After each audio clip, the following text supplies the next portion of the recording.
하나님의 음성에 귀 기울이고 또 우리의 마음을 고백하며 나아가는 기도의 시간입니다. 기도의 씨앗을 통해 나를 사랑하시는 하나님의 마음을 느끼며 기도로 깊이 교제하는 시간 되시기를 바랍니다. 고린도전서 8장 9절. 그런즉 너희의 자유가 믿음이 약한 자들에게 걸려 넘어지게 하는 것이 되지 않도록 조심하라. 당시 고린도 교회에서는 우상에게 바쳐진 제물, 즉 고기를 먹는 문제로 인해 분열되어 있었습니다. 고린도의 시장에서 파는 대부분의 고기는 이방 신전에서 제사드리고 남은 고기들이었기 때문입니다. 지식을 가진 자는 우상은 실제로 존재하는 것이 아니니까 먹어도 아무 상관없다고 생각했습니다. 하지만 그 고기를 먹게 되면 우상 숭배에 참여하는 것과 같기 때문에 고기를 먹으면 안 된다고 생각하는 사람들도 있었습니다. 그런 생각을 가진 자와 함께 있을 때 지식을 가진 자유로운 자가 고려해야 할 것이 무엇인지 바울은 권고하고 있습니다. 지식을 가진 이들은 거리낌 없이 고기를 먹을 수 있지만 그것을 본 약한 양심을 가진 자들은 거리낌을 가지고 우상의 제물에 참여하기 때문에 그로 인해 마음으로 실족하게 될 수 있기 때문입니다. 우리의 교회 공동체에는 믿음과 지식의 정도가 다양한 자들이 모여 있기 때문에 약한 성도의 신앙 양심을 고려해서 먹을 자유 또 누릴 자유가 있는 자가 절제함으로 약한 자가 걸려 넘어지지 않도록 도와주는 것이 필요합니다. 우리의 지식이 틀리지 않더라도 사랑이 없을 수 있다는 것입니다. 오히려 자랑의 재료가 될 뿐 다른 이에게 장애물이 된다면 그것은 그리스도께 죄를 짓는 것이라고 바울은 말합니다. 바울이 비단 고기 문제에 대해서만 이야기하는 것일까요? 내가 가진 자유가 사랑으로 절제되고 배려되어 형제를 세우지 못한다면 그 자유를 쓰지 않는 것이 더 낫다고 단호하게 훈계합니다. 갈라디아서 5장 13절에서도 말씀합니다. 형제들아 너희가 자유를 위하여 부르심을 입었으나 그러나 그 자유로 육체의 기회를 삼지 말고 오직 사랑으로 서로 종노릇하라. 나의 행동이 또 나의 자유로움과 나의 지식이 주님이 사랑하신 나의 형제에게 올무가 되고 거리낌이 되게 한 것은 없는지, 담대히 죄를 짓도록 부추긴 것은 없는지 돌아보며 하나님의 마음을 묵상하는 시간을 갖겠습니다.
이 시간 함께 기도하겠습니다.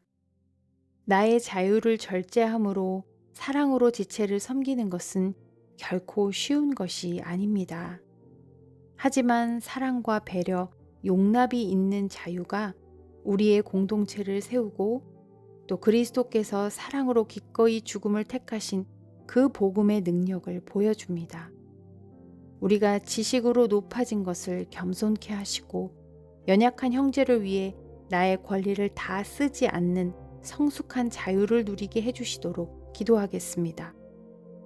또한 우리가 속한 교회 공동체가 말과 행동에서 지체를 돌아보고 세우는 성숙한 공동체, 연약한 자가 소외되지 않고 헌신된 자가 판단받지 않는 선교적인 공동체가 되게 해주시도록 중보하겠습니다.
지금은 열방을 위한 기도의 시간입니다. 오늘은 오스트레일리아, 호주를 위해 기도하겠습니다. 한인 디아스포라가 15만 8천여 명 거주하고 있는 이 땅은 1889년부터 한국에도 선교사를 파송했던 복음의 땅입니다. 하지만 점차 무교를 선택하는 사람들이 증가하며 교회에서 정기적으로 예배하는 성도들은 10%에 머물고 있는 실정입니다. 세속주의와 다원주의의 영향을 받고 있는 교회가 다시 복음으로 새롭게 되도록 기도해 주십시오. 또한 근래의 화두인 망명 신청자와 난민들에게 정부 리더들이 지혜로운 조치를 행함으로 하나님의 뜻에 순종할 수 있도록 기도하겠습니다.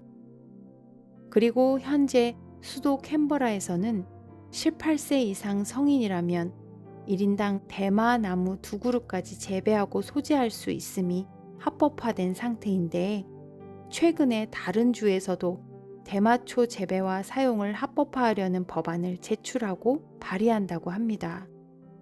쾌락과 돈을 쫓으며 죄의 길로 행하려는 세대 가운데 호주의 교회를 깨우셔서 부르짖을 힘을 주시기를 기도하고, 또 우리 각 사람의 상황과 형편을 아시고 돌보시는 주님께 개인의 기도 제목을 가지고 나아가며 기도의 씨앗을 마무리하겠습니다.